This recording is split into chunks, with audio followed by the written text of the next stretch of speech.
Hi there. So, as any of you that are watching that are currently, friends of mine, past clients, family members, whatever, I'm Glenn White. I am a real estate agent. I work for Royal LePage Realty Plus out of Mississauga. Now, this is something I've been thinking about doing for a pretty long time, releasing a video series sort of on a weekly or bi-weekly basis that I can post to social media, YouTube, Facebook, that sort of thing. Just try to promote my business and to share with potential clients or past clients or my friends things that I've learned over the last 4 years or so that I've been involved in the real estate industry. So stay tuned with me. This is the first video I've made, so bear with me if some of the editing is not the best. I'm going to do what I can, and hopefully you find this useful.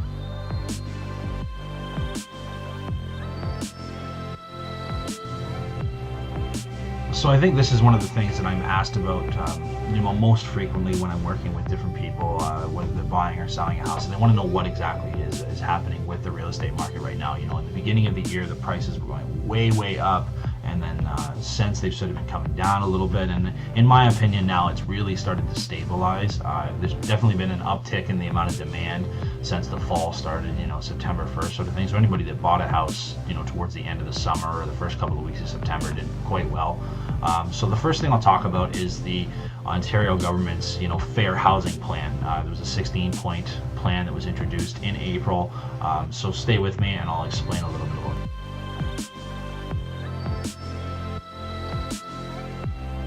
So what the Fair Housing Plan, or the 16-point plan, was sort of put into place to do is to discourage people from doing what's called speculative real estate investment. Now there's two different ways to invest in real estate. One is investing for cash flow.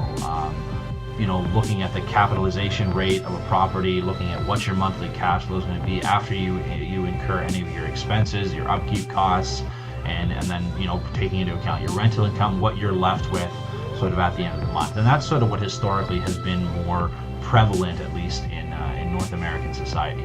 The other thing that really kind of started to get out of control in the early part of the year is speculative investment. Now, speculative investment is not based on cash flow. A lot of the time what people are doing is they're buying the property with the sole idea of waiting for the property to appreciate and to increase in value. Now, over the last few years, with the interest rates on mortgages being very, very low, and a limited supply of housing, with the quote-unquote millennial generation entering the housing market and really strengthening the bottom end, which is the foundation of the housing market, the prices have been rising very, very quickly. We've been looking at double-digit increases every year. So it doesn't take a rocket scientist there to figure out that if you buy a house for $1 million and it appreciates by 15%, you've made $150,000 in equity, increase your net worth by that amount in the course of 1 year. And there's historically, housing has not always been the best place to put your money, but certainly the last few years, the housing stock here, there's nothing you could have possibly done short of hitting it big on a high-risk stock profile or winning the lottery that would have got you a better return than actually buying a house and just sitting there waiting for it. So what people were starting to do is they would buy a property that did not cash flow. It was actually cash flow negative, meaning it cost them money every month. Your mortgage, taxes, and utility costs, insurance were more, in some cases significantly more than what you were taking in rental income, but that was offset by the increase in equity that you're getting. So people didn't really care. So when the market is very strong like that, people get more and more excited about it, and they are more and more encouraged by their peers, by other professionals that have made a lot of money in the industry, to make investments that are much more risky, and the fundamentals just aren't there. And that's what the government wanted to cool. And the biggest part of this whole plan, they talked about it in the other points about expanding housing stock and changing the Residential Tenancies Act, and none of that is as relevant to what actually has cooled off the price point as the foreign buyers tax. So what the foreign buyers tax is a 15% levy on any foreign investor, someone who's not a Canadian citizen or landed immigrant, does not live here, who's buying a property for the purpose of investment, not to live in it. So when they purchased that property, obviously the lawyers and the real estate agents of the world have to identify them and determine who they are. And if they are, subject to that tax, they have to go and pay it prior to the closing arrangement. And that, 15% is a significant amount. I mean, the average house is very expensive in Southern Ontario, so you're talking about a significant investment. And even if the appreciation had kept up with the pace that it was at, that essentially means that for the first year you're not going to make any money. By the time you figure that tax in, you figure in your carrying costs, costs of buying and selling, lawyers' fees, land transfer tax, and everything else. So that was what they really stepped in to try to do, is to cool everything down. And so far it's worked. There's definitely been a lot of different opinions on the matter, but it at the end of the day, it did what they wanted to.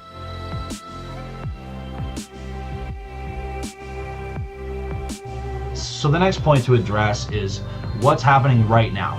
What's happened since those measures were put into place. So when the measures were put into place, it froze the market completely. Not right away. It almost started right away in Toronto, and then it sort of worked its way out. And I work over a fairly large area, so I was watching and encountering agents, in Oakville, and then in Burlington, and then in Hamilton, that everybody was saying, well, no, our market's strong. It's, we're not going to have that any kind of a cool down. It's not going to be like what happened in Toronto. Well, at the end of the day, it was. It's all the same. The tax and the new measures cover the entire, Golden Horseshoe area. So the effect of it are the same all across the board. I mean, the actual decline in prices varies from region to region, depending on, who made up the buyer pool, how much inventory there was, how much inventory there is now. But across the board, there has been a definite decrease in the selling price since the early part of the year there, before the measures were introduced. So now, as far as what's going on right now, is the market's really gaining traction again. Now, we're not going to have this nonsensical, crazy appreciation right away again, because the interest rates are going up a little bit. And the foreign buyers are much less prevalent. I'm not, it's not that every single person buying a house in Toronto was, someone from China or India or the Middle East that was, just in here to get in, get out, make their money. But it was there. Probably not as much as the media plays it up to be, but it was present. But now we're getting back to sort of fundamentals. I'm dealing with a lot more first-time home buyers now. I'm dealing with a lot more people that are trying to make a move, from this house to that house, because a lot of people just didn't want to get involved in the frenzy that happened earlier in the year, where you had to go out. I had clients making 10 and 12 and 15 offers on a property, all way over the asking price with no conditions, before they would ever even get a house. And it's much easier now to buy something. You don't have to be doing that. So I think that people are starting to get a little bit more comfortable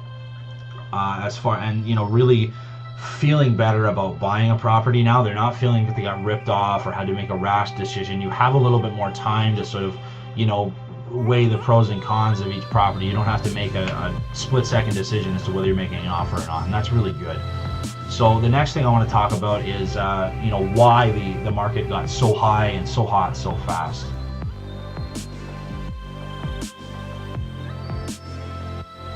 So a lot of the increase in the price point and everything else, and the subsequent decrease after the measures were put in place, is not necessarily even got that much to do with demand and fundamentals. It has everything to do with public perception and consumer confidence.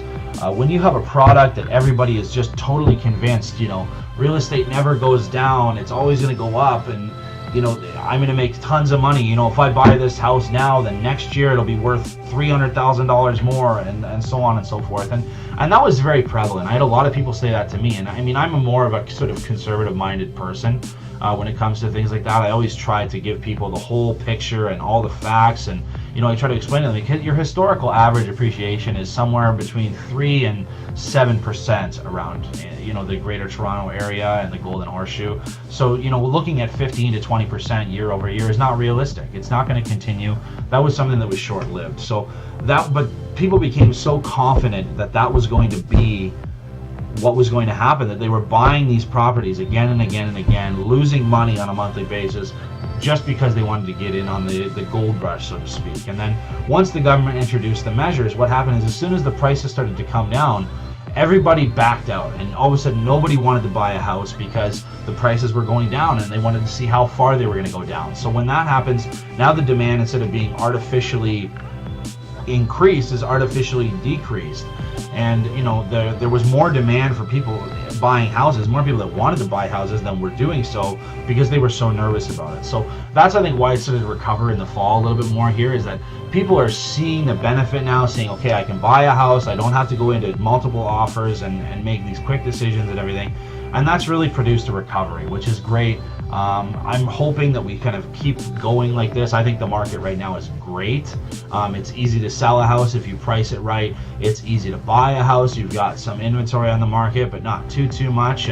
But I mean, there's still a little bit of discontent between buyers and sellers, that, you know, a buyer thinks the market's crashed and they want to lowball offer on every property, no matter what you show them as far as what it's worth. And then you've still got sellers that are saying, well, you know, I don't want to sell my house for $650,000 because my neighbor sold in March or April for $750,000, and that's what they want. But that's not realistic. I mean, we have to kind of look at those numbers as, you know, experts in the industry like myself, and say that that was not real. Those numbers were never a reality. It was a short-lived sort of fantasy world that we all lived in. And the reality of the situation is that if you're going to sell a house right now, if we're going to, you know, get together and I'm going to come in and we're going to list it next week, we're going to still be listing that house for more than you would have sold it for back in December or January. So, you know, people get really upset about this, you know, 10 or 15% decrease in property value, but the reality is you're still getting more than you got early in the year. So it's not, you know, all doom and gloom, and everything looks pretty good right now. So I would encourage anybody who's looking to buy or sell, like right now is a good time. You know, don't hang on and wait to list your house because you think the market's going to go back to what it was, because the government does not want that to happen. And I don't think a lot of the population wants it to happen. I mean, sure, the investor that owns 15 properties probably does, because, you know, why wouldn't he? It works out really well for him, right? But as far as the rest of us, you know, I don't own 15 properties. I mean, I didn't particularly enjoy working in that market in the early part of the year. I just found it to be too difficult, too stressful. And I couldn't give my clients sound advice, because if they wanted to buy a house, it was my job to buy them a house.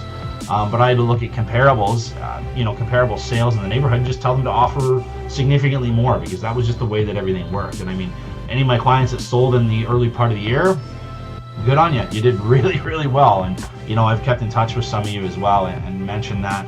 And that's great. I'm happy that you were able to sort of get out while the getting was good, so to speak. Now moving forward, I think it's a good market for everybody. So I'm going to wrap this video up here. I think I've sort of rambled on long enough. This is the first time I've made a video. So if you like it, like the video, subscribe to my newly minted YouTube channel, share this on Facebook. Any of my friends and family, please, I'd love to get this out there. And I'll try to get another one online maybe next week or something, and we'll talk to you soon.